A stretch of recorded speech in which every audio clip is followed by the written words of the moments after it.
eModels.co.uk. Go make something awesome. Shut up and sit down. Hello gang, Festa here from eModels, and we have got for you today the Yamaha Ténéré 660cc Paris Dakar bike. And yeah, we are going to have fun with this bad boy. As you can see there's a little map there of the rally that goes from Paris to Dakar, and this was the 1/9 scale bike from 1986. So let's have a quick looky-loo in the box, show you what we get. Obviously the obligatory instruction booklet, sprue guides there just on the left, some bits and pieces there, some do's and don'ts in the written text, and then you got your exploded diagrams of all the different components for the bike build. Different suspension, you got your engine cooling filters, you got all your rear suspension, frame, tubes, all of that gubbins, and a single link chain. Oh my god. And these are clever little sprues, these. They all click together like so. And then you warm up a spudger and just melt it together. And that will then give you all your chain links, like a working chain. Hopefully it goes all right. But bearing in mind this is going to get some weathering on it, some sand and dust. You're not going to see a lot anyway. More exploded views there of the engine, under tray, petrol pipes, exhaust system, and all of that. And then all your fuel tanks, your fairings, seat cowlings and things to go on the back of the bike and the front. Two-piece fairing, need to get rid of the seam, and then your decal placements on the back there. Quite clearly shows you all the numbers on the decals and yeah, where to apply them. So yeah, looking forward to that. Looks nice and clear. Here come the sprues, folks. Look at these bad boys. Size of that already. You've got your tank there, tank halves. So I'll probably join them together and then go for a bit of stealth assembly. There's your chain links. As you can see, they're very, very tiny. But this all clicks together and then you run your blade along the sides of the links. There's the wheels. We're going to be stripping the chrome off of them with a bit of oven bright. So I'll show you how I do that. Next up, we've got the frame and the under tray to protect the engine. Bit of the swing arm there, and then the wheels, the tyres there, nice knobbly tyres there. You've got your screws, hoses and things like that. And then you got your engine cooling fin, exhaust pipe, fork tubes, and your decals just tucked underneath that. So we'll whop that all in the box like so. And then we'll have a quick looky-loo to see where we can make a start on this build. I'm looking forward to this one. Going to be a nice quick short series on this. So we'll go ahead and we'll start getting this all laid out, ready to go. Just going to flick through the instructions and see where we're going to start. Section 1 there says the wheels. So we're going to have to prep ourselves for these. We've got the disc brakes there. Going to drill these out. Do all the vent holes and things like that. So we'll get the drill on them and sort that out. Just want to sand any nubs off the edge there. Once you've done a couple of bits, you'll get used to it. So I literally just cut close to it, run the scraper around it and then sand it. You can see the holes there. I want to drill them out. This is your chrome wheels. I'm just going round and cleaning up the spokes because there's a little bit of flash in a few places. We don't want that. I can hear you humming the tune. But if I scrape that off now, then when I come to de-chrome these, I won't have to fettle with it because I've already scraped them. So Just running my blade along there, not gouging it. I'm just literally scraping off any flash that's going to be intrusive. And then we've got pickle jar there full up with oven bright. So I'm going to decant that into this plastic pot. Quite gloopy stuff. It's been used many, many times. So it is looking rather scuzzy, but it still does its job. And then pick these up with the tweezers and then we'll drop them in like that. I'll probably end up putting all the wheel sections in there and leaving this just to see how long it takes. But normally on a good day it will be minutes. On the more stubborn chrome, I'll tend to leave it in for about an hour. See how it goes. And if it's really stubborn chrome, then obviously it'll just stay in there until it's gone.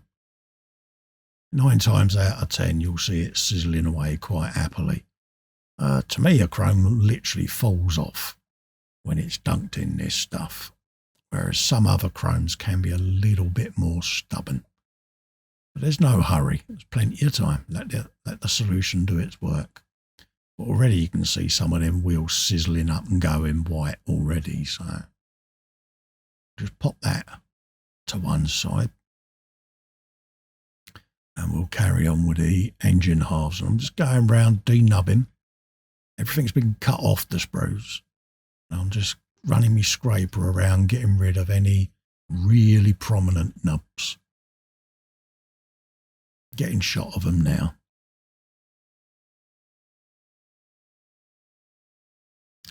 And quickly dry fit both halves together, like so. And if you do end up with seams, I tend to put a bit of the Tamiya white cap along the seam, let it go off, and then I go round and sand it all smooth. So I'm using the gloopy glue on these halves so that when I squish them together, the excess glue will squish out and I can use that then to go and fill the seam or any undulations. So let that all dried. Now we've got the different fins. Again, I've just cut them all off. You can see the diagram there just in front of my left hand of the exploded part. So we'll film a couple of these and then we'll scoot ahead. But just sand the edges of each piece, line them up on your mat so that they're in sequence, quick dry fit, and then start gluing them all on. And these build up very quickly, these little sections. Just want to smooth that down just to make that nice and flat, because one side's sitting very slightly higher than the other. So we don't want a drunk cylinder head, do we? So, and then we can just rest that on there now, and that is now sitting a lot better. Yeah, I'm happy with that. Again, we'll have some white cap on there because that will fill up any voids, any gaps that you need filled. It will do that at this stage. And then line it up. You've got little cutouts and shapes that only fit one way on this. But again, follow your instructions. And it will go together very well. Again, got a couple of peg holes there, and some of these are offset. Each layer you go up, you'll have 2 peg holes, and they're different sizes and angles. So you can only put the pieces in one way round. But just check and double check. Because once it goes off, it's gone off. Just line the next piece up like so. And there it is. Gradually that starts building up into a nice detailed engine, so we can pop a bit of glue on there now that we've had a dry fit and the check. Don't need too much glue. Don't have to really gloop it on. Just put a couple of bits in. Press it home. Let the glue do its thing. And we can just start building these up now. Excuse my twitches. There you go. Pop that one on there. Just like that. That fits. A little gloop. and then just press it on. Bosh. It's that simple, folks. Just let that do its thing. Yeah, I'm happy with that. We're just carrying on now, building this up until we've completed this section.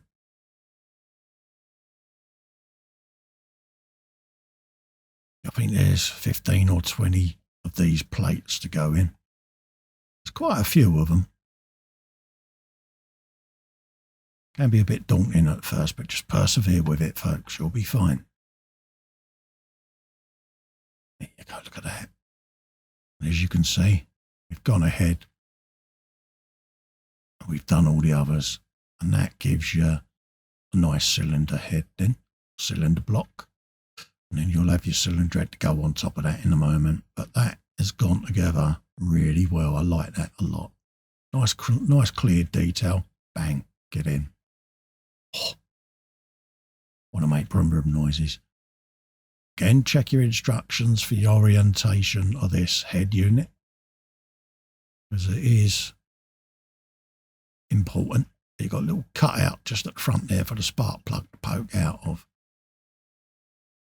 So we just want to shave off.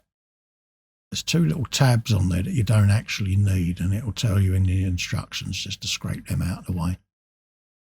All you're interested in is the teensy wincy little peg. And then that will let you put the head on the correct way. Put a bit of white cap all around the edges, like so. Pink. And then just drop that into place. Let it locate. And then give it a bit of a dab. And then you've got two little covers go on the front, and the spark plug pop in as well in a moment. There. There's a little bit of gubbins there, a little linkage. Just want to get the angle of that right. And it will show you the angle of that in the instructions. So just have a little looky-loo, and it will give you the angle that that sits at. And you just put on the little caps. And this is all fine little details, just to bring the engine detail alive. Like that. Just check that you've got them level. And just press them home with your finger. And we've got another one there. They're very teensy-wincy little parts, these. So I'm hoping that I don't ping them off the bench, because the carpet monster's licking his lips next to me there. I might sacrifice a bit of sprue in a minute and just ping it to the edge and let the carpet monster have something to chew on. There you go. Just go round now and start scraping some of the other bits and getting them all prepped. And this is getting ready for the suspension components. So I just want to get this seam. There's a mould line that goes right round this piece. Most frustrating, but a little bit of time with your blade. Just give it a light scrape. Let the blade do the work. Don't have to gouge at it. And then a very light rub with the sander, just to smooth any bits. Now I have a big old magnifying glass just on my left there, so if you see my hand go off, it's just that I'm holding the piece under the lens so that I can see the seam has gone. Again, just run your blade around and that will go like that. Have used some of that. That's carburetors done. So we can glue them on. And I'm flicking between little bits and pieces here, just to speed up the video process. But you've got your carburetors and your little manifold going on just on the back of the engine block there. Let's have a look at these wheels. They should be done by now. Look at them. Oh, cooked. And you end up with a bit of a brown film over the bits, but just give them a soak in some water. Go over it with a toothbrush. It's only a coating that goes over the plastic for the chrome to bind to, but yeah, get it off. Make sure they're fully dry, and then I go over them with a bit of IPA once they've air dried. I then, like I say, get the IPA and the toothbrush and I'll go over them again before I prime. Just like that. Just to try to get as much of that out of the way as possible. You can glue them together and that'll give you a nice wheel. And I still run the white cap around it to try and get rid of the seam, even though it's going to be buried in the tyre. It's force of habit. But also it's good practice on how to get rid of seams, because, yeah, practice on a bit like that. Even though it's not going to be seen, if it goes wrong, it's hidden in it. But it just lets you practice your techniques, folks. Again, there's a couple of little pegs in there to get these in the right place on these wheels. And I'm going to clip all the way around this because they are a little bit warped, these wheels. So I'm going to use all my pegs and my clamps just to pin these edges nice and tight, so that the wheel shape itself and the spokes and everything all line up, because it's a little bit warped in a few places, the wheels. Just one of them things. I probably popped it out of the mould too quick, but I've got all my metal ones on, and then I'll probably put pegs in between just to really give this maximum clampage. Looks a mess, but it drew that wheel up nicely. So let's just bung the last few of these on. Like that. Have you some of him.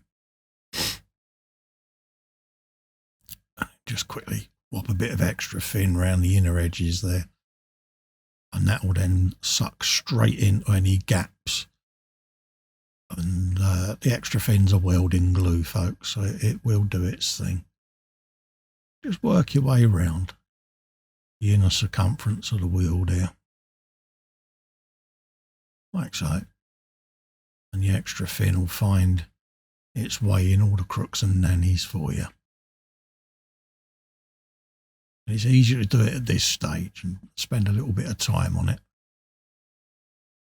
and then we'll do the same on the other wheel as well, just to get that all done. Whilst that's curing, let's have a play with the suspension there. That's all gone together. And test your springs work, folks, like I'm doing, because sometimes the glue can find its way in there and you don't want it binding. So I always give it a little quick test, just to make sure that it's doing its thing. Just like that. Because obviously I want the outer part of the casing halves to join together, but I don't want any glue going inside. Once I'm happy with that, I can put a little clamp around it just to pinch it all together. Now I'm running it right down that edge, like that. And that should now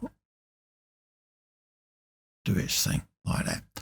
And the clip in place there's just holding the spring back whilst I glue the plastic halves together. Once it's all gone off, I can then release that and the spring will pop down and we'll have a fully working suspension. Get in there. Right. Both halves of the brackets there going on. Join this. This will join to the swing arm once it's all gone together. We might as well put the brackets and that in now, so that that really can glue itself together, because these are quite fiddly little bits. I want this to really bond nicely. And it's all got to be painted yet anyway, so have a look, see if I can acquire a clamp there. There you go. Just want to get something across there just to pull that together a bit better. Might do it. Put a clamp just at the back there where them two pegs are, just to pull that together like that. Right. Let's have a look at the frame. You've got two halves to the frame there, and they'll be joined with a bit of Tamiya white cap glue. Slap it right in there behind the headstock and down the front and across the backbone.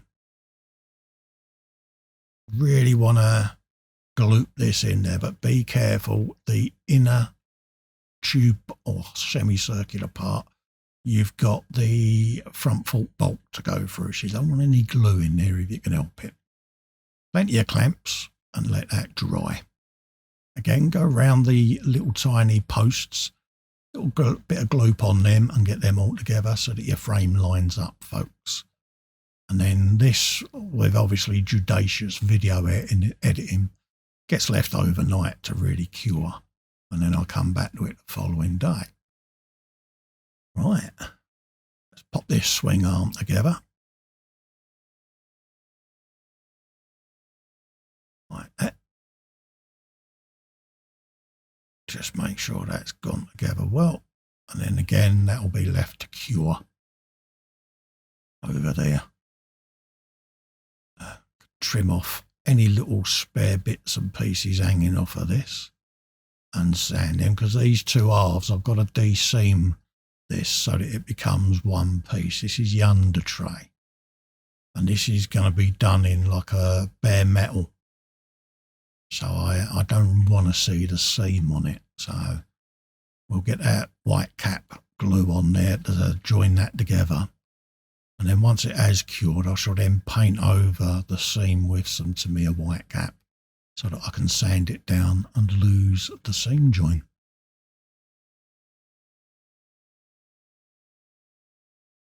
So let's just clamp that piece on there. And let that do its thing. And you can see there's quite a recess there, so we need to get rid of all of that. Just running some glue down the exhaust halves, getting ready for where the join is on those, where it goes two into one even. Whilst that's curing, we can now just start buffing out the backbone on this frame, gradually getting rid of the seam. But again, you don't have to go too mad, because bear in mind your fuel tank is going to obscure pretty much most of that. And any of the fairings at the front will hide the down tube. So I could say don't worry about it, but we do, don't we? Because we know it's done then. So I'll just put that over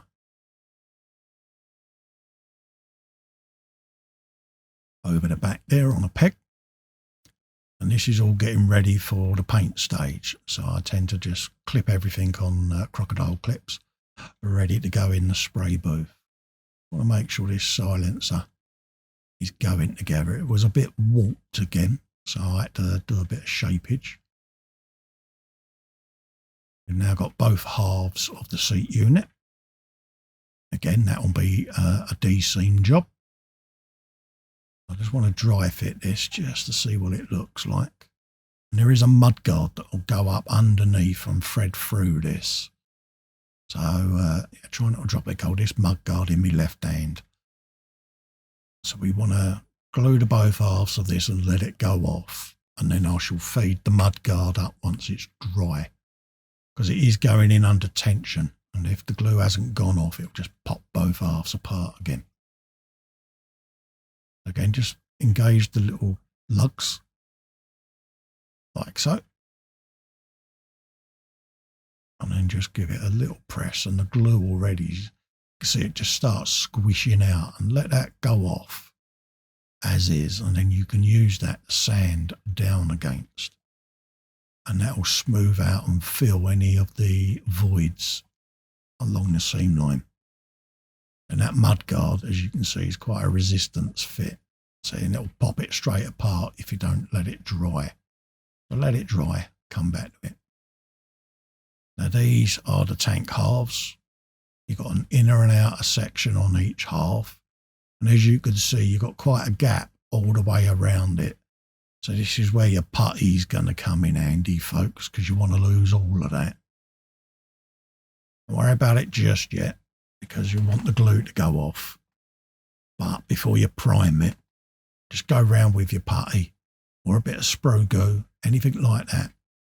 Fill them seams in, give them a smooth, and yeah, your world will be a happier place, folks. can just put a bit of white cap in some places. That'll fill up some of the smaller voids. Work my way along there like that. Like I say, the bigger ones, they will need a bit more filling.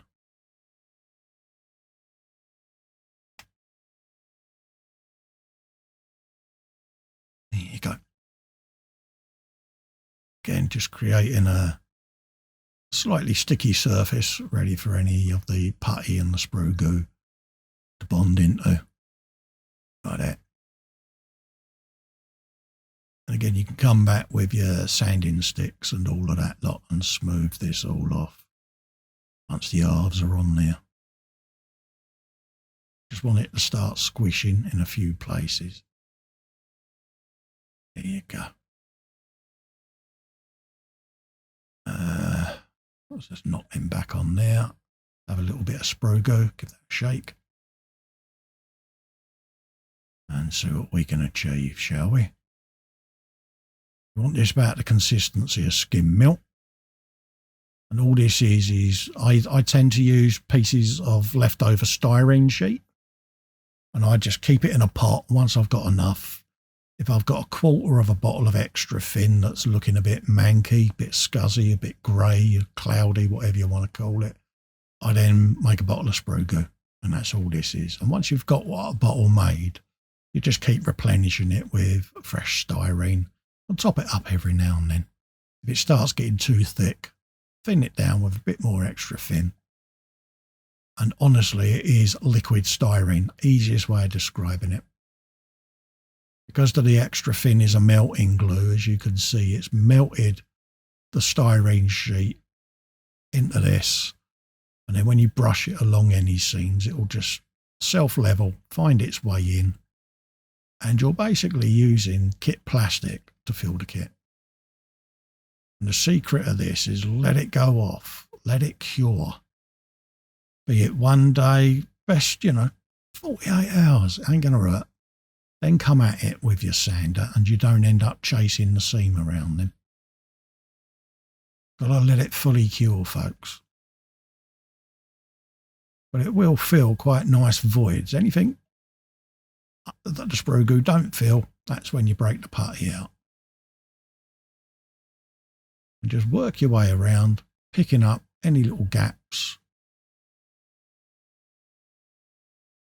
And that will do its thing. And as you can see, I'm working my way all around there. And it is filling up quite nicely. Like I say, when it dries, if it has shrunk down at all, give it another coat. Let it dry again, then attack it with a sanding stick. It won't let you down, folks. Nice little trick this is that we use in the community. And it really does save a lot of heartache. Very simple, but very, very effective. There you go. Couple of little bits just there that I want to grab. One there. And that one there. And then that can now sit there and go off quite happily. And then we'll come back at that with the sanding sticks and all of that lot when it's cured. We've got the same to do with the other half as well. So we'll get that sorted. Just quickly check on this piece. See whether or not that's gone off. I could start sanding the edges of that. I've got it under my magnifier again because I'm a man of a certain age. Like to be able to see what I'm doing. I will endeavour not to knock my sprue glue over when I put it back on. Here's the other half of the tank to do. And look at the gap on that. That's quite a big one, isn't it? Yeah.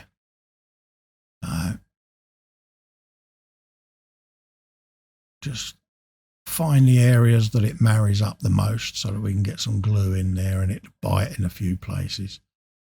And then we can come round and start doing that really bad edge there. But as you can see, it's quite a bad fit, this half. So I'm going to slap the gloopy glue in there and let it really get in to all of these voids on this side. And then anywhere that's pretty close, I can use the extra thin because that's a welding glue. And that will dry a lot quicker and it will just hold some of the bits in place long enough for it to start to bite, and then we can get the sprue glue out on it. This is a 2-piece fairing. We want to glue them halves together with Tamiya white. And then again, we're going to have to lose the seam on that, and it goes right down the middle. Very frustrating. But I noticed when I did the Suzuki build for eModels that Tamiya have started doing 1-piece fairings now, which for us bike builders does make our life a lot easier. Again, bit of pressure with your thumbs, let the glue squish out, and that will give you something just to sand back against them.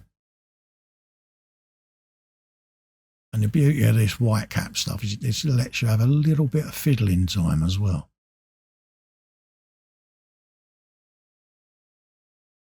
Got some putty out here, umbrella putty, because the swing arm's got a couple of melted bits of plastic where the ejector pins marks are, and the plastic has shrunk right down. So you end up with these two really annoying dips in the swing arm, and I just using a bit of umbrella putty with a bit of umbrella poly just to fill them in. We can try the mud guard now because this has gone off. Little tension fit there, but that now presses straight in. There's a little peg just on the top there.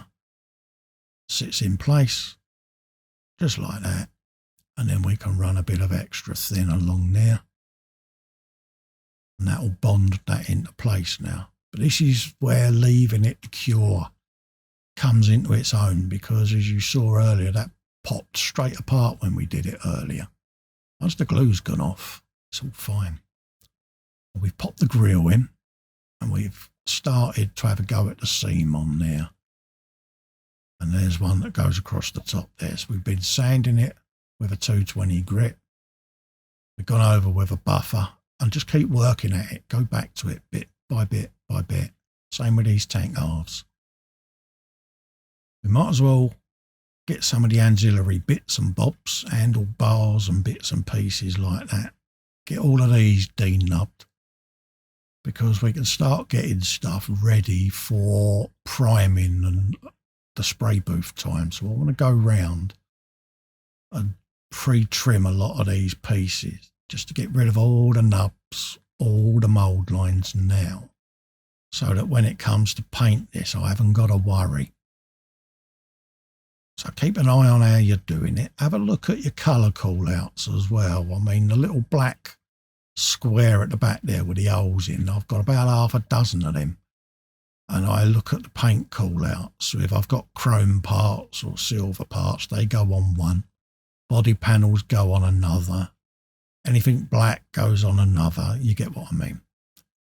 So you can just pick them up and you can know, especially if you've put a little bit of tape on the side with the colour you're going to be using. You can go, right, I'm painting red. What needs red? Ah, that one.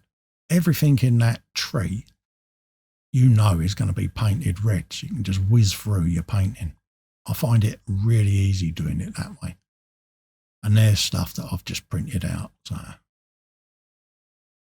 just putting that little cap in there on the suspension now on the front fork, and it should now pop in just like that. And you've got a spring in there and a little retainer. This lot here I'm going to keep on the sprue. We'll spray them and I can always go around and detail paint bits as and when I need to with it.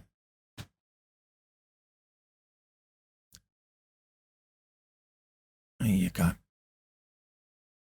So let's have a look, make sure I've got all my bits and bobs ready. And all prepped. Cut the little bits just over here, I'll grab them. And we can start painting. I'm using a yellow primer for a reason on these wheels, because they're going to be red. And I always spray red over yellow. And also because the panels are going to be white I shall use the yellow primer with that. I haven't got pink primer at the moment. I've run out. So I'll take a gamble and I'll use yellow. And it should, in theory, give me a nice cream effect. This frame is also going to be red, so that gets a coat of the yellow primer. Going through the airbrush there quite happily. For those that want to know, I'm using an H&S Infinity airbrush. And this is going through around about 24 psi. There or thereabouts. Quite a humid day. So, yeah. Not thinned primer. It's coming straight out the bottle. Again, just thin coats. Come back at it. Do more than one coat.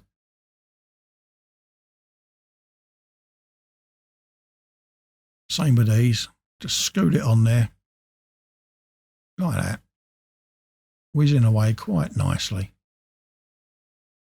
And this is a 0.6 needle in this H&S so that I can get the gloopy primer firing out of it quite happily. So it does its job quite nicely. And then I just pick that back up like so with a clip. Same with the fairing there, all the way round. Go around any edges, any shapes, any indentations, and then feather the paint over the rest quite happily, like that. And again, same with the seats around here. This is all going to be white. You might say, why paint a white piece white? Well, it's because you can, isn't it? Going to be lacquer paints as well, and why not? This primer will sit 48 hours. I shall sit and leave it. Engine's going to be black. Might as well use the yellow primer in there. It's in the airbrush, so it's cleaning it out, putting another different colour in. We might as well just give it a coat. The seat there, we'd start putting some red down there.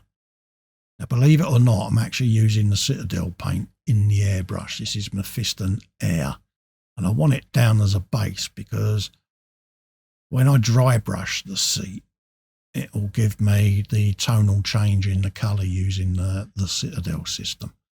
So that's why I'm using a Citadel paint on this seat. And I deliberately got the Mephiston Air for this reason. And then I can go over it, bit of Evil Sun Scarlet, and just dry brush the edges and that, and pick out little different wear shades. So that's why that's got that on there. Mephiston Red, folks. Air. Get in. We're now using Tamiya LP Red. Whiz around the wheels like so. Nice coat of that on there, and we'll be doing the frame as well. Make sure you pick out all the bits of the frame. There are going to be bits of the frame that end up getting hand brushed at a later stage where some of the fittings are different colours, but because the bulk of it is going to be red, might as well spray the whole thing. Can always come back and pick out the little highlight colours as and when. Now we can start doing the silver, and this is an LP. Around the fork legs there, sparkling silver going down on this because it'll have a clear orange over one part of the forks. There you go. You've got a titanium silver on the exhaust going on.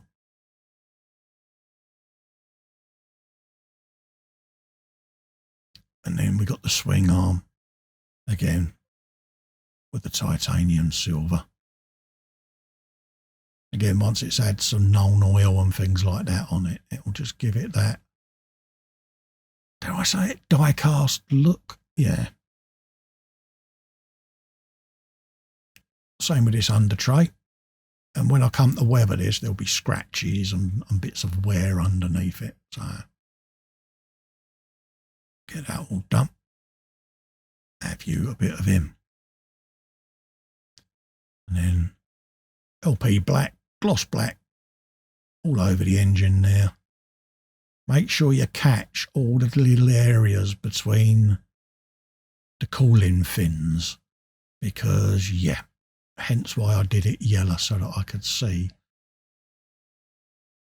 where you may have missed any, because obviously a different coloured primer, you're not gonna necessarily see where you've missed, whereas the yellow against the black sticks out like a blind cobbler's thumb, doesn't it? So same with the handlebars, bit of gloss black, have you a bit of that. Just work your way around all the little bits and bobs on it. And this is where having more than one of these stands helps, because like I say, you're different colours and they'll all be in different cake tubs, curing now. Stop the dust getting on them. This is the following date. We can now start putting some LP white down. There you go. Like that. And again, this will be multiple coats over the day, or over the next sort of 30 minutes or so. Normally let it go 10-15 minutes between each coat. Boom. Bob's your uncle. Can do 5 minutes. Depends on your environment. That's what works for you. There you go. For that. And again, all the little voids, all the little deeper parts get done first, and then scoot around, get all the under edges done. Any deep curves, and then you can come back then and you can start filling out the panels then. Just like that. I am wearing a respirator. This is a voiceover, by the way, that I'm doing. So, yeah, at the time that this was filmed, I had a full face respirator on, 3M respirator, because obviously lack of paint. You don't want to be breathing in the fumes, folks. So make sure you got your respirator on. You can get them from eModels, so just work your way around it. I'm not worried about full coverage at this stage. This is only the first layer. And it's like the tank there. If you notice, I scooted through right through the deep curves there first, so that they've got a bit of paint on them. And then just work your way around the edges. And then you've only got to fill the panels in then. And then we'll come back and we'll start putting another coat down. Multiple coats will go down. 3-4 coats easily. Just to pick it out and get it covered. Just like that. And that's the beauty of the video editing. You can speed it right up. We're going to get ready to wrap this episode up. And I'll see you on the next one.